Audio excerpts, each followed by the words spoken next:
What's up, guys? Today we're going to get some work done on the EJ coupe. If you're following in the last video, we finished up the mounts, the engine bay cleaning, and most of these little small bits here. And also the shifter. I have a couple of parts we're going to start working on today in terms of suspension. I reached out to my supplier, MaXpeedingrods. We're going to use their SP1 coilovers. These are actually a newer set which have an 11K front and a 7K rear spring rate. Figured I'd throw something on there instead of the stock shocks with those eBay coilovers. I don't think those are gonna do very well for me, so I reached out. I figured we'd try these out, see if they feel a little bit better on a car that's not an EF, because the ones I'd set in the past, had you watched my CRX videos, basically the bodies that they're on, they were too long for an EF and you couldn't get it to the height we wanted to drop it to, so they should be perfectly fine on this car. We're gonna give it a shot. While they were at it, I also asked if I could try out some of their rear LCAs. These are pretty much your everyday LCA you see on like eBay and everywhere. Urethane bushings. I figured I'd give them a shot anyway, see if they last. And the front upper bar is a product they make as well. Really nice product. Seems to be solid. It's made out of steel, not aluminum, so it doesn't bend as easily as an aluminum one. And I think it'll help make the engine bay look a little nicer too, but also provide that added support for the shock towers. And while I'm there doing a lot of these parts for them, I figured I would hit some other items up at the same time just because we're there. First off, I want to do the ball joint because I don't trust, or I don't know, when I don't know the condition of an old one. So I'm just going to go ahead and upgrade to a Buddy Club extended front lower. I've had these discontinued Buddy Club camber kit for a long time. We're going to actually utilize this. This is for an EGDC. Same with this rear one. This is both discontinued items. I figured I'd finally put them to use. And I also bought a new Buddy Club ball joint for those. That way, I hate going to the track and not knowing the condition of some of those parts, especially parts that, if they fail, could really put you in a bind and damage so many other components of your car, from the wheel to the fender to any other suspension components down there. So I'm going to try knocking most of that out. And lastly, I have a couple other bushings. I'm going to replace these uppers at the same time. These are just some urethane ones. While I'm there, might as well do those. These are pretty easy to pop in. I have the compensator arms and the lower control arm there. I don't know if I'll get a chance to do those. I'm not really worried about it. So I'm gonna get started and see if we can knock most of that out, and hope you guys follow along today.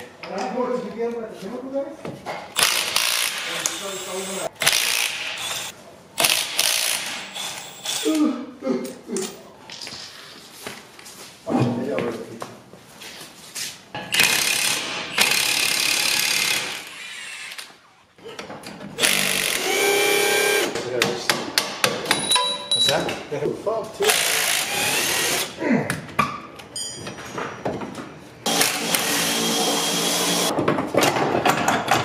The top one's a 14. That was tough.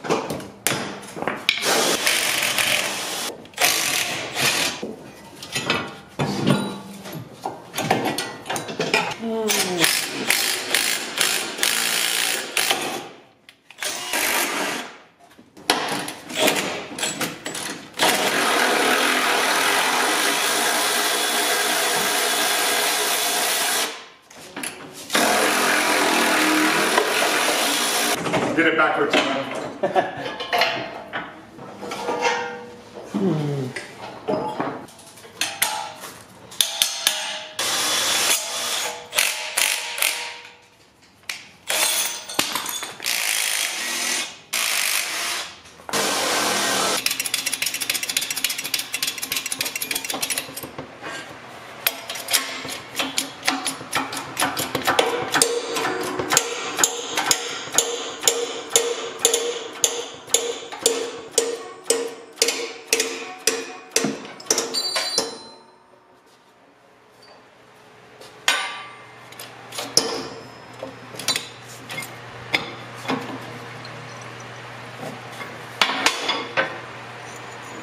So I'm not a huge rush, bro. You know who I saw the other day? Who? When I went to do my ride along the last time? Sebastian Hernandez. Remember him? What's he do now? He's a cop. Oh, he's a cop? Yeah. I thought he worked in Border Patrol or something. Yeah, I know he has a Tacoma. I don't know, always like posts. Sebastian? I guess that's what, right?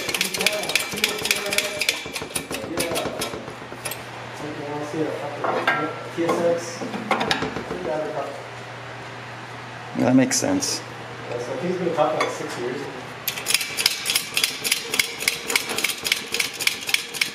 Did he remember you? Yeah. Oh, cool.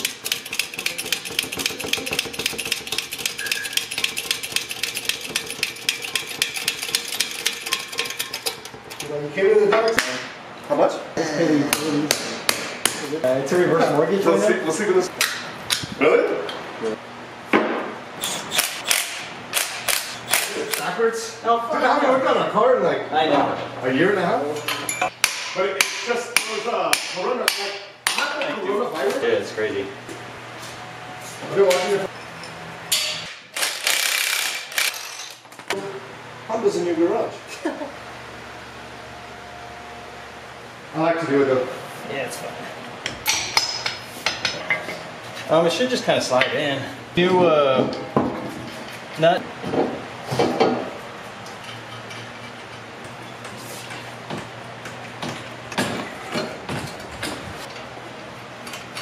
On. I want to do that in the inner tie rods. It's not. It's raining. There. Like this without a plate, that's probably what cost the police.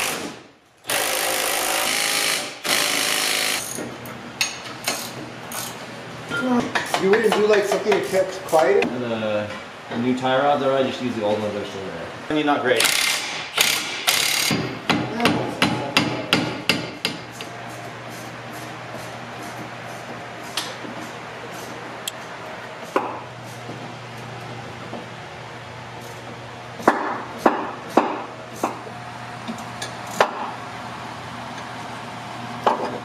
All right, so Gabe helped me and we swapped out the front end. It took us about 2.5 hours. So we got the front lower ball joint, upper camber arms. You saw me press in the urethane bushings for the top. And we put in the new axles, put on a new upper bar at the same time. I think it looks nice in here. I'm just gonna change the hardware in the back when I have a moment. We're gonna move to the back and this should be so much faster, maybe only like 30 to 45 minutes. Coils, same time we're doing that, we're gonna do the arms. Once we install that, the same process with the arms, and then throw the camber kit on while doing all that in between. Like to the factory setting. Just add a little. Hold on, let me see if I can get it out. We'll use a different one. My end. Fucking crash all night. Oh, dude. What's that weird? I do somewhere. That's perfect. My IMDb. We'll think about it.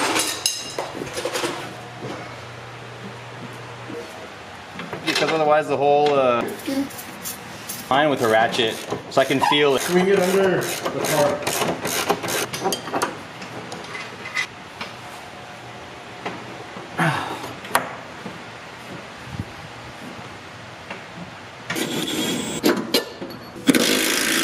I don't know how much you take. Barely. No?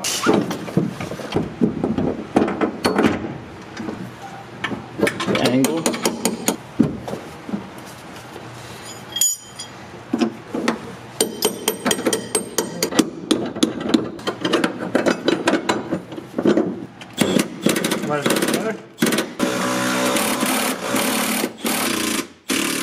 So we got the coilovers on, lower control arms, brace, camber kit. Now I want to take it for a spin, see how these feel on the regular streets with this upgraded 11 and 7K spring rate and the shock that's supposed to be a little bit more aggressive than the previous model.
with some footage of the EG on track.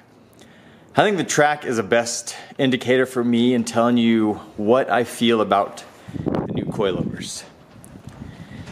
They are very similar to the T6. They look identical from the adjustment knobs to the way it's built. The only main difference was the color of the spring. That's the only way you can really identify it, by looking at it. Other than that, the damper is supposed to be better, and after driving it on our track does have some pretty bumpy areas that the cars would struggle before. For instance, when I had the CRX out there, excuse me if there's a lot of wind noise, on the T6, it struggled in some of those areas, and it was really bumpy where your head would essentially be rubbing the top of the roof sometimes. In the EG, I know these 9295 Civics are a little better handling to begin with. It felt phenomenally better, and I'm not just saying that because they supply me with these coilovers and parts. I'm giving you my honest review on them. They felt so much better. I liked it. I was not worried about the way the coilovers felt. I was just more focused on driving the car and learning the car with the way it was. I'm used to driving either the CRX or the white EF hatchback as a track car, so it took a little bit getting used to, but the coilovers were not my concern that day. The strut bar went on easily. It looks great. The reason why I asked for that one is because the one that was on here was essentially the same, but it was just ugly and repainted. I wanted to overall clean up the engine bay. Now, in talking about the coilovers, I've used a handful. I've used their first set, which were those orange coilovers. Those were damping adjustable, and those felt fine. That was when the CRX was a little more simple. Didn't have any spherical bushings on it, and it was just in the beginning of us putting it together with a lot of urethane and stock bushings, and they felt fine. Weren't that aggressive, but I put those on there with the intention of my dad driving the car, but after he was unable to, that's when I started getting a little bit more serious with it. We put those T6 on there.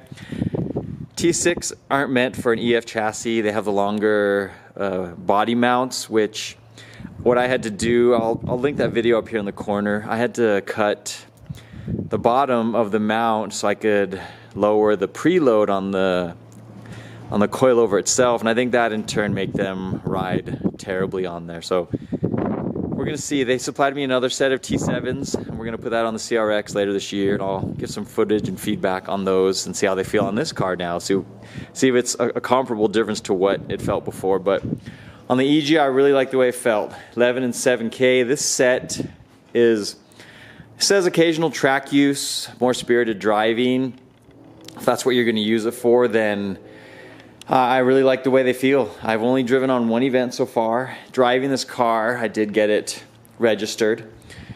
So obviously I've been driving it on the streets, and I did that because I just wanted to give it a little shakedown. Probably drove like 50 to 60 miles on street. It felt solid. It's a little more stiff than some, but I mean, it's not bad at all. It felt really good. And I have the coilovers 3 clicks back from stiff. I just wanted to get used to the way it felt. I like usually riding really close to full stiff, if not all the way. Maybe I could lower it. It might feel a little bit better overall, but in terms of the quality and what they've been working on, I think, you know, there's been a lot of quality issues in the past. Coilovers show up leaking, not packaged correctly, them not responding to people and like getting back to people that have had issues with it. It looks like they're continuing to try to make something better. They're obviously still making coilovers, still trying to make a better coilover, and it's good to see that improvement. The first video and the first product I tried for them was 4 years ago, back in 2019. I used those coilovers for about 1.5 years, and the fact that they're still working on them and still continually trying to make better products says a lot. If they can continue to make a better product than what they've done before, look at their past faults and mistakes and hopefully correct those, I don't see why they can't continue getting better. And my contact who I've spoken to, she always asks me, and I tell her, I was like, you know, I think the weakest part of your guys' design is the shock absorber itself, the shock or strut, depending on what kind of car you're driving. If they can continue to improve on that and make one that is solid and can compete with some of the better brands out there, then everything else they're doing with it, from the build, the springs, the top hat, the mount itself, everything looks really nice and components hold up really well. It's just that main component, the shock. If they continue to build on that and make one that doesn't leak or fall apart, then I think they got something good going, and they're still offering them at a comparable price to a lot of other brands out there. So that's how I feel about them so far. I'm excited to get this car out on track in about another month and just see how it continues doing. I'll, of course, update some videos. You're going to see some more track footage. You're going to actually see a full track day footage of this car. I have a few laps. I'll share some of my experiences of what happened that day, and we'll continue to keep using these. But thanks for watching, guys. Thanks for checking out some of the MaXpeedingrods products, and thanks MaXpeedingrods for taking care of me with the LCAs, the strut bar, and the coilovers. I didn't really touch on the LCAs. It's really hard to determine anything on those right now. I've only used them once for the track. I'm just curious if the bushings last. I'll update those as I progress throughout the year, and we'll see if those do well. I can't imagine anything else being wrong with the build of the aluminum, but they seem perfectly fine, fit perfectly fine, and like I said, I will keep you updated. Thanks for checking it out, guys. I will see you soon. Take care.